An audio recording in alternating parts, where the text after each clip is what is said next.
เมื่อก่อนป่นมามีหนังตีหนึ่งจั่งมีหมู่วันสองวันมีต่างเส้นหนึ่งเป็นเส้นทางลัดเข้ามาในบาดเถือนลึกต่างเส้นในก็เปือว่ามันเป็นเส้นทางลัดแหละว่ามาลัยไว้นี้คนเฒ่าคนแก่เขาลัดว่าอย่าไปเหนือเส้นทางในขายามกลางคืนลึกอำนั้นก็มือพ้องเลื่อนลับก้นวานคำพ้องเขาลัดว่ามือพ้องลัดผ่านเส้นทางลัดในกลางคืนได้ได้ยินเสียงสีร้องๆเมืองพอก่อเหมือนมีคนมาจ้อมตั้งหลังไปจ้อมตั้งหลังพอโลโล บางปอกมีเสียงคนห้องจื้อเขาก็โลโลมอมาในเงารับเสียงเดี๋ยวก็เลยยินว่ามาก็เลยหาลายตัวกว่าก่อนว่าไหนมีหนังปอกหนึ่งมีชายหนุ่มชื่อห้องว่าชายแก้วอายุเลย30มันชายในเป็นคนเหตุการณ์ต่อส่งพวกของในวันนอกวันมีหนังวันหนึ่งมันชายต่อส่งของยาวเสตีบอกมาขึ้น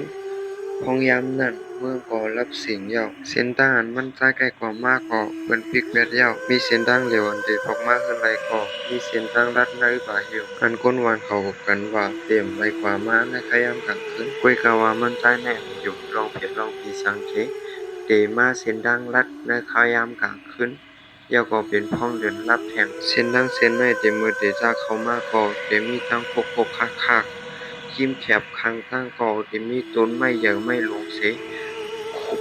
สุ่มกุมงึบตันไว้อยู่ทั้งหมดมีเสียงไพรถดังหนามันแกว่นเฮ็ดให้มันต่อได้หันตั้งอีกป้าดังเสียงรถเครื่องม่อลงกว่าในป่านั้นหลังตูดังมดก้อยกามหึงสังใจแก้วก็เลยยินเสียงแปลกๆมอจอมหลังมานั่นก็เหมือนหนังเสียงแคบดินไปมาจอมหลังมันเดี๋ยวก็ยินเสียงหมากรถมันก้อยยินเสียงสัง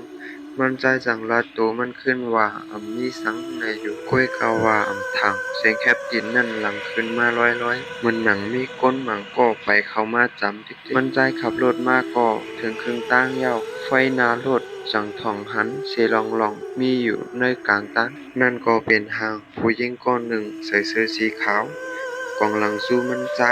จุกอยู่ในกลางตั้งมันใจก็เผลเลยหันเย้าโหใจพอตอดดึก ใจแก้วก่อสังไรขึ้นรถมันเสถามว่า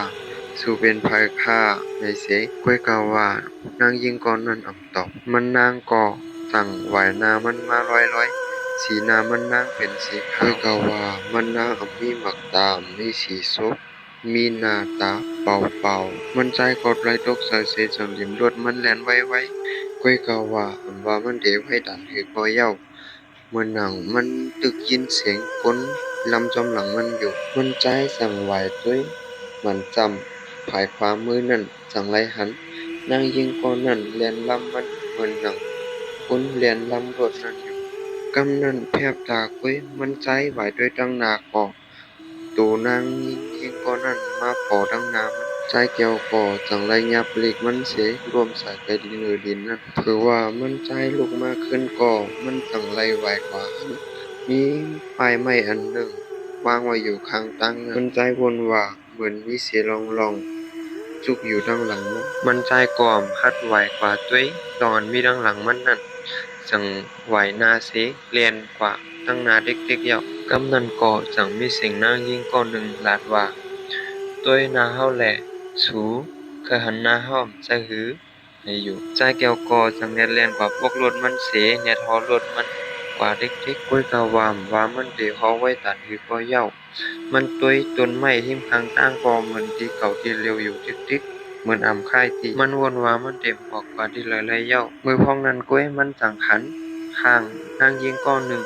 จุกอยู่ข้างตั้งมันใจก่อจังไรเจอเสด้วยน้ำมันนักความข้างตั้งคนตุ้มเนอโบกีใจแก้วจังมุงหันทางลูกอ่อน เป็นผู้หญิงใส่เสื้อขาวอยู่ไว้ดังหลังต้นไม้มันใจก่อสังไรยินเสียงเบาเว้าลาดมาว่าสู่ก่อเหมือนก้นกูก่อนยามาที่ในกุ้ยมีตั้งออกว่าไรใจเกี่ยวก่อสังไรทำเก่าว่าเป็นสังไรสู่ไรเฮ็ดซึ่งไหนเจ้าก็สู่เป็นเพลานางยิงก็นั้นก่อสังโคเซตอบว่าข้าเป็นก้นอันถูกไว้แปดที่ไหนในคืนเหลือนลับซึ่งหนึ่งไหนข้านางถูกฆ่าตายเจ้าก็มีไผจอยมันใจสังคัดเสยยอมน้อมไหลอ่อนวอนมันนะก้อยกะว่ายิ่งสาวก็นั้นตอบว่า Dù đi là dù trong hậu quả đi này,กูข้าวยามมันใจก่อสังเจ็บและเสียนใจว่าเตพอรถเฮอไว้ไว้ในเสวนว่าเตปนกว่าที่ในไรอยู่เฮ็ดนั้นเสมันใจหอรถกว่าข้าวทาง15มันเน็ตเว้ยมันใจจังไรหันตั้งออก